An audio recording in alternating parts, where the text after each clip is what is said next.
Right, before I start this video, as a disclaimer, right, if in doubt, get somebody who's done it before and like a professional. You need to be pretty competent. But as saying that, it is quite easy.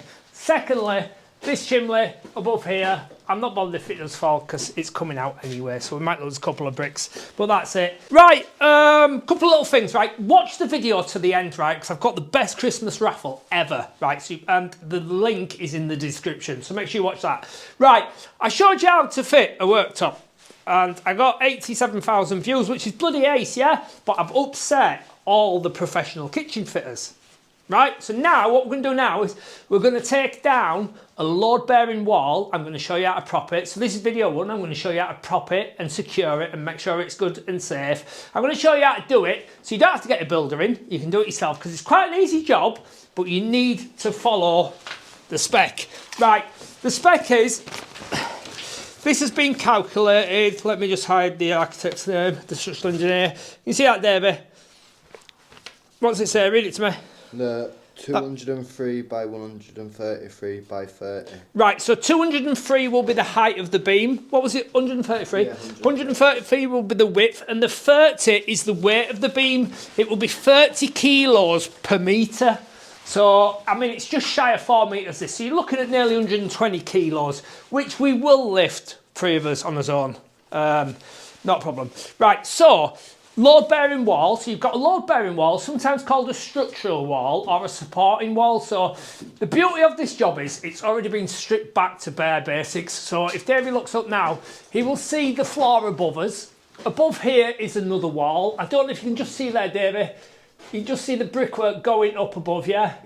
Yeah, so above here is another wall which divides the 2 bedrooms. So this is a load-bearing wall because it is carrying the weight of the floor and the wall above. Whereas if it was just a partition wall, it would generally be made out of timber or breeze, you know, them soft breeze blocks.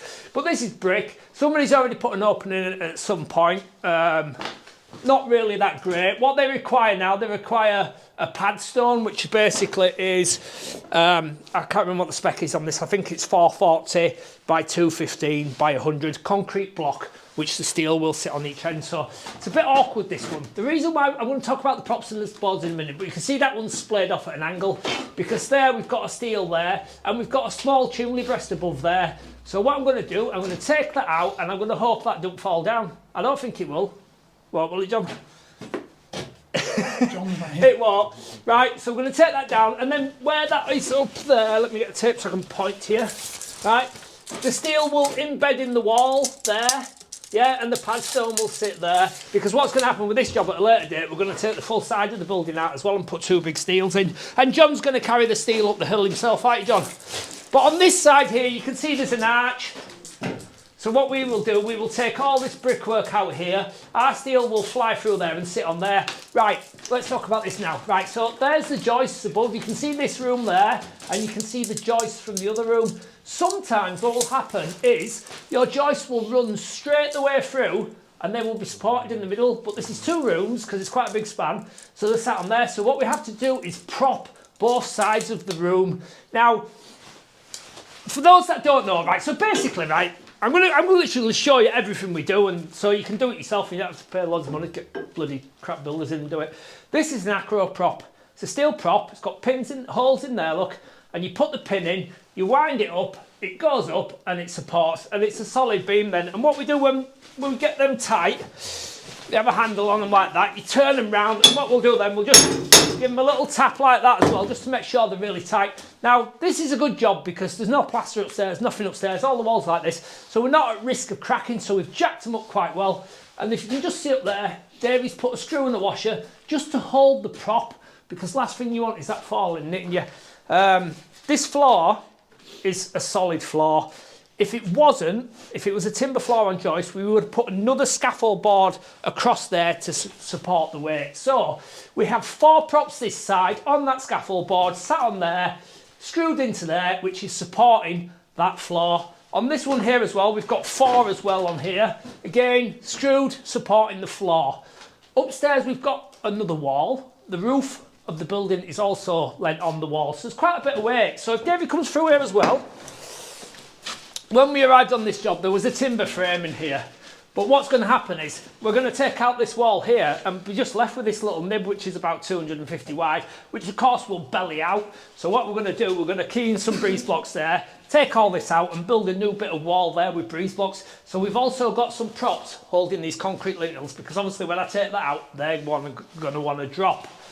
Right, so that's that. So we know everything is securely propped.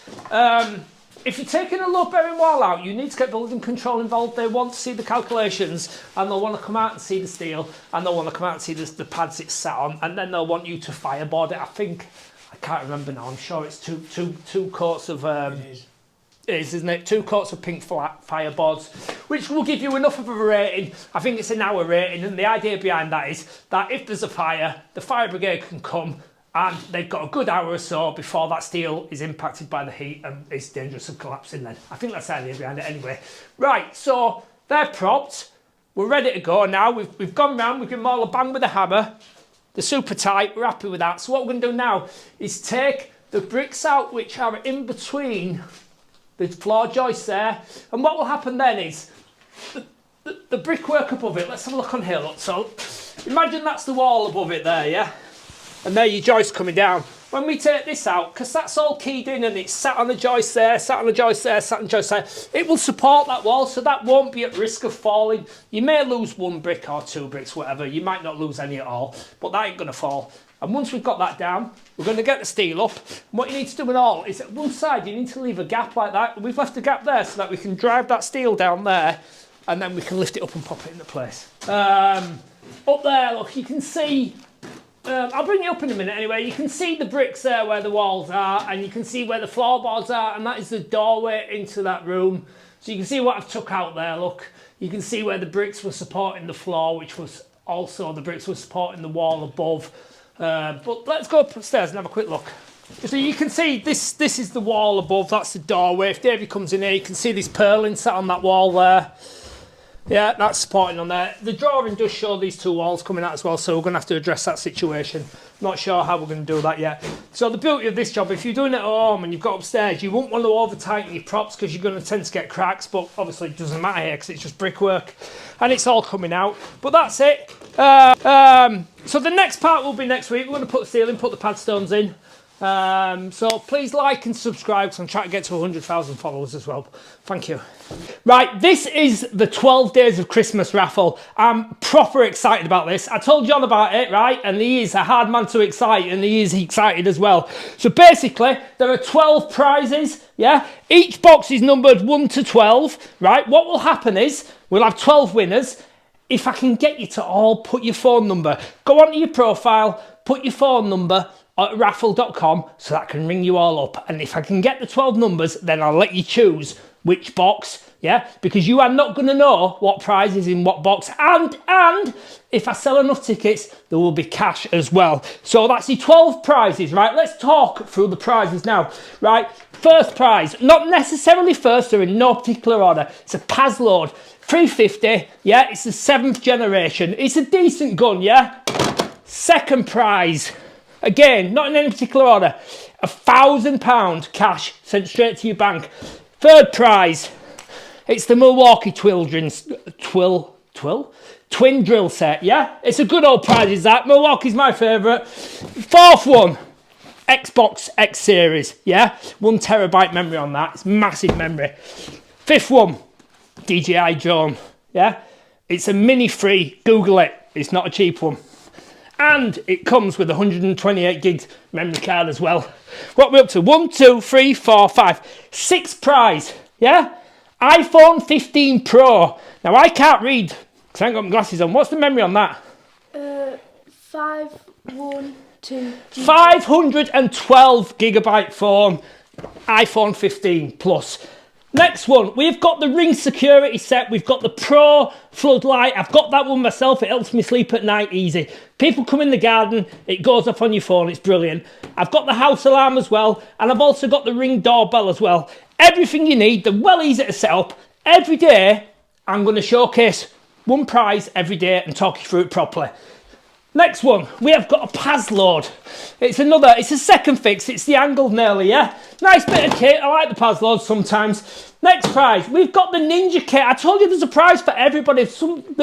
Everybody, right, will be happy with this raffle. We've got the air fryer. It's one of the best ones to sell. We've also got the food blender as well. Yeah, so that's your Ninja food package. Next one, we've got the full toolkit. Look at that. There's over £500 worth of gear there. We've got chisels. We've got the old S-Wing hammer. Best hammer on the market, in my opinion. We've got the speed bits, chisels, like I said. We've got socket sets. It will start you on your DIY journey, or if you want to give it to somebody else, or if you're an apprentice, I'm getting excited, I'm spitting, and you're just about to start. Next prize. We have got the Sony. We have got the Sony PlayStation. So that's the second gaming system we've got. Yeah, it's the slim version as well. Next prize, we've got the Milwaukee fuel set. Yeah, that is, now you'll see me demonstrate this a few times. That is the most powerful impact driver on the market, without a doubt. It's 2 5-amp batteries as well with that. Right, so I'm hot, I'm sweating. Right. That is your 12 Days of Christmas raffle. It's £2 ticket. Yeah, I've got some massive bundles on as well, which means the more tickets you buy, the better chances you've got, because you'll get some free entries as well. So that's your 12 Days of Christmas. And don't forget, please, right, this is what you have to do. You have to get on raffle. You have to put your phone number on your profile, because if I can get 12 winners with 12 phone numbers and it finishes on the 22nd, I'm going to ring you all up at night time. And if I've got 12, I'll offer you the box. So let's say you are winner number 4, but you pick box number 1. Bit like Deal or No Deal. I'll open the box, it'll tell you what's on the box, and that will be your prize. And like I said, if I get enough entrants, right, I will do a big cash raffle as well. Not a raffle, a draw. I'll throw in some cash, a lot of cash. Yeah, share this, give it to your friends. Send it to your friends, share it, post it, get it out everywhere. Let's get as much as we can. I'm about £6,000 away from raising £200,000 for candlelighters. And that's all because of you guys, because you took part in the raffles. So I thank you for that. So get on raffle now. Get on my profile. See the links, click the links, get on raffle, buy some tickets, buy some more tickets, and next week I am going to wear a different Christmas jumper every day. My daughter's laughing. Every day, a different Christmas jumper, and I'm going to showcase an item every single day, yeah? And let's make this raffle sell out. 22nd, it is drawn at 9 o'clock. Get tickets now.